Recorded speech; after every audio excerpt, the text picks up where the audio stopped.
Hello, I'm Oklahoma City Artist in Residence, Erica Bonavita, and this is week 9 and week 10 of the State of the Studio series.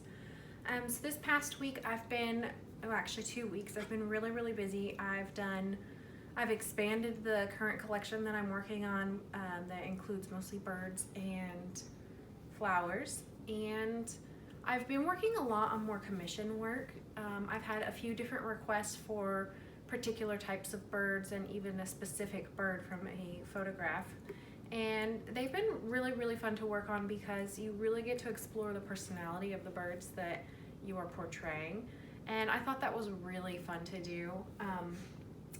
The red-tailed hawk here and the eastern towhee are together. They're for one particular client, and I just really enjoyed working on them, and it's been causing me to explore a little bit more about different types of birds, where they come from, and different personalities of them. So they've been a lot of fun. Also, I'm kind of exploring a lot of local birds, so I've expanded that a little bit more, and right now I'm working on the work in progress that I have here is going to be a couple of northern cardinals. So male and female northern cardinals. The male is completely red and the female is mostly gray with a little bit of red to her. So I'm going to portray those, and I think that they are really fun because they mate for life. So I don't know, I just think there's something super special to that, and it's something like almost a story to tell through painting. So I think that is a nice element to add to the series that I've been working on. And in saying that, I've got these ones here that I've already kind of put down some background colors to, and I'm figuring out what it is I want to put on there.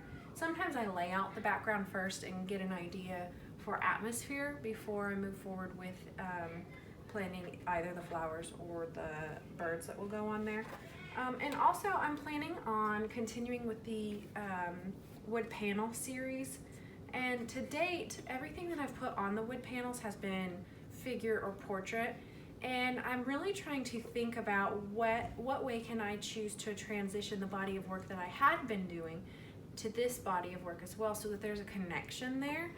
And the same thing goes for the fabric, and because I do plan on continuing my fabric body, I think I want to create sort of these mini leaps in between the bodies of work. So I've already begun that a little bit with some of the figurative work I do. I mean, obviously with people you will include fabric, but I've still emphasized the fabric quite a bit in some of the figurative work.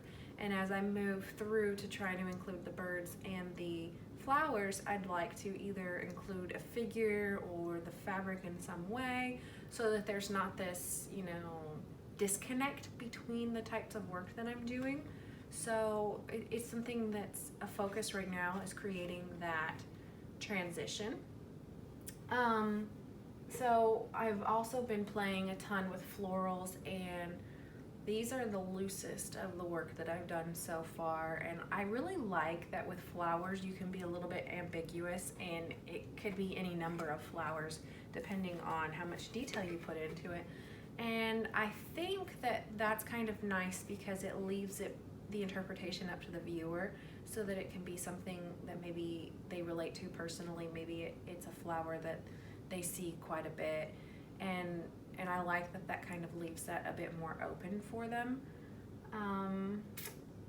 I also will be doing a couple of workshop videos coming up here pretty soon through the Arts Council, and they will be a bit of a demo on how to approach the flower and bird paintings if you wanted to choose to create your own. So it'll be boiling it down to some concepts like color palette and how to simplify shapes to create an abstract realism style. So be sure to stay in the loop on those. They should be coming out in the next few weeks if you want to learn how to create your own painting. And let me think, is there anything else? I've also been thinking about expanding a little bit to how I've kind of gone in the direction of the birds and the flowers, I'd also sort of want to explore that nature side further. And so what this is to me a little bit is, as we're all home more for the quarantine, and as that eases up and we're kind of out and about more, we're still trying to stay home quite a bit. And that's having us observe what's in our own backyards a little bit more. It certainly has me observing what's in my own backyard a lot more. And what I'm seeing a ton of, in addition to the birds, is squirrels. We used to have a family of rabbits that lived in the backyard that I absolutely loved, and we haven't seen them in a couple of years, but there's still lots of rabbits in our neighborhood. And I just really think that for me, exploring what I'm seeing right now is a good theme to work with. So you might see more of those, maybe some butterflies, maybe some ladybugs, different things like that. But I think it would be really cool to look back on this time and have a series of work that reflects a little bit of where my mind was at. So it's almost like a time capsule on canvas for me. So that's kind of what I'm thinking for those. And plus, squirrels are adorable, and so are bunnies.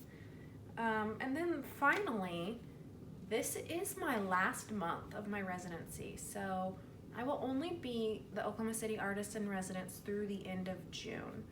After that, I will no longer be in the position. So I wanted to take these last few weeks to just thank everybody who has visited me in the studio, thank everybody who has followed me on social media, everyone who has supported me through this last year. And you know, we've still got a few more weeks, but it has been so much more than I expected it to be, and I have enjoyed every minute of it, and I've been really grateful to be in this position. So I hope you guys will tune in next week, see what new paintings are coming along and where we're at. Have a good one.